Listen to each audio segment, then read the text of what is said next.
Hi friends, అందరూ నమస్కారం.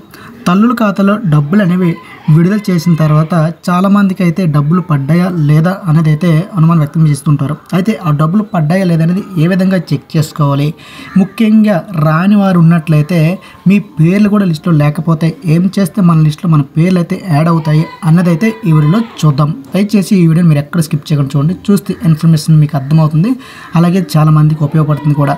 ఇంకేమాత్రం ఆలస్యం చేయకుండా తల్లికి వందన డబ్బులు మనము ఎలా చెక్ చేసుకోవాలంటే అనేది లాస్ట్లో తెలియజేస్తాను. అంతకంటే ముందుగా లిస్ట్లో మీ పేరు లేకపోతే ఏం చేయాలనేది ఇప్పుడు చూద్దాం.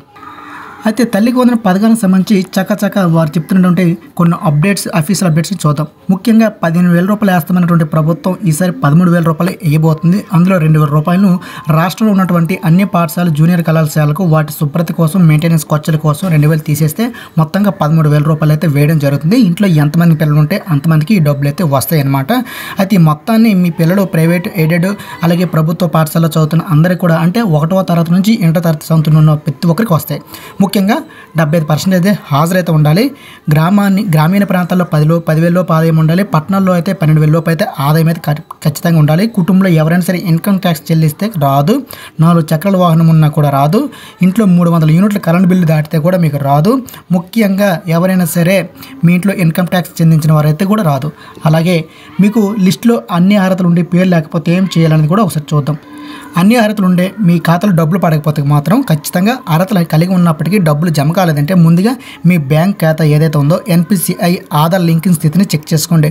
అది యాక్టివ్గా ఉందా, ఇన్యాక్టివ్గా ఉందా అనేది తెలుసుకోవాలనుకుంటే గ్రామ వార్డు సచివాలయంలో మీ బెనిఫిట్స్ లిస్ట్ అయితే ఉంటుంది. దానికి ఎదురుగా యాక్టివ్ అయితే యాక్టివ్ అని ఉంటుంది, ఇన్యాక్టివ్ అయితే ఇన్యాక్టివ్ అయితే ఉంటుంది. ఆ ఇన్యాక్టివ్ ప్లేస్లో ఆధార్ కార్డులో మీరు బయోమెట్రిక్ అప్డేట్ చేయాల్సి ఉంటుంది. అలాగే పిల్లల హాజరు శాతం సరిచూసుకోండి. బ్యాంక్ ఖాతా యాక్టివ్లో ఉందా లేదా చూసుకోండి. వివరాలు UDISC ద్వారా నమోదు అయ్యే విషయాలపైన ఇవన్నీ సరిగా ఉన్న డబ్బు రాకపోతే కనుక ఈ విధంగా ఫిర్యాదు చేయొచ్చు అనమాట. ఆంధ్రప్రదేశ్ ప్రభుత్వం పథకానికి ప్రత్యేకంగా ఆన్లైన్ ఫిర్యాదు వ్యవస్థ ఏర్పాటు చేస్తుంది. మీ దగ్గర ఉన్నటువంటి స్మార్ట్ ఫోన్ లేకపోతే గ్రామ వార్డు సచివాలయానికి వెళ్ళి అవసరమైతే ఆధార్ కార్డు, రేషన్ కార్డు, పిల్లల యొక్క హాజరు వివరాలు, బ్యాంక్ ఖాతా వివరాలు సమర్పించి ఫిర్యాదు నమోదు చేయించండి. మీరు చేసినటువంటి ఫిర్యాదుల తర్వాత ట్రాక్ కూడా చేసుకోవచ్చు. ఇది తల్లుల యొక్క గౌరవాన్ని పెంపొందించే కార్యక్రమం కాబట్టి విద్యార్థుల యొక్క హాజరును పెంచేలా, అలాగే కొన్ని ఏవైతే ఉంటాయో సాంకేతిక లోపాలు, ఆధార్ లింకింగ్ సమస్యల వల్ల డబ్బు జమ కాకపోవచ్చు. అలాంటి సమస్యలు ఎదురైతే కనుక నిశ్శబ్దంగా ఉండకండి, మీ హక్కును వినియోగించుకోండి, ఫిర్యాదు చేయండి అంటుంది ప్రభుత్వం. మరెందుకు ఆలస్యం? మీకు అన్ని అర్హతలు ఉండి డబ్బులు పడకపోతే మాత్రం సచివాలయానికి వెళ్ళండి. అక్కడ గ్రీవెన్స్లో మీరు అర్జీ పెడితే ఖచ్చితంగా లిస్టులో మీ పేరు వస్తుంది. ఆ తర్వాత డబ్బులు అయితే విడుదల అవుతాయి.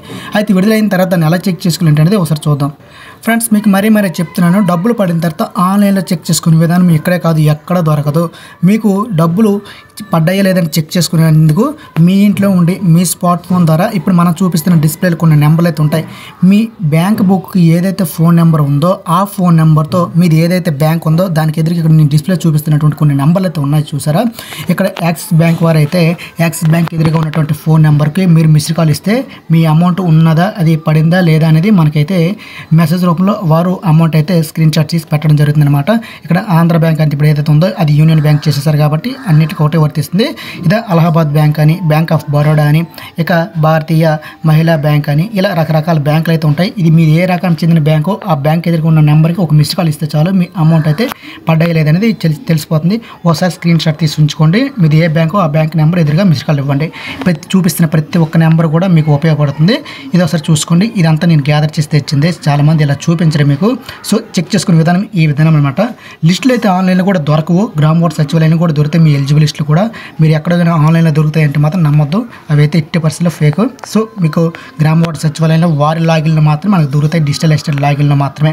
సో చూస్తారు కదా, ఇప్పుడు ఈ బ్యాంకులకు ఎదుర్కొన్న నెంబర్లకు మీది ఏ బ్యాంకో ఆ నెంబర్కి మిస్డ్ కాల్ ఇవ్వండి చాలు. సో ఇది ఫ్రెండ్స్, ఈ వీడియో నచ్చితే లైక్ చేయండి, షేర్ చేయండి. మరింత ఇన్ఫర్మేషన్ కోసం ఛానల్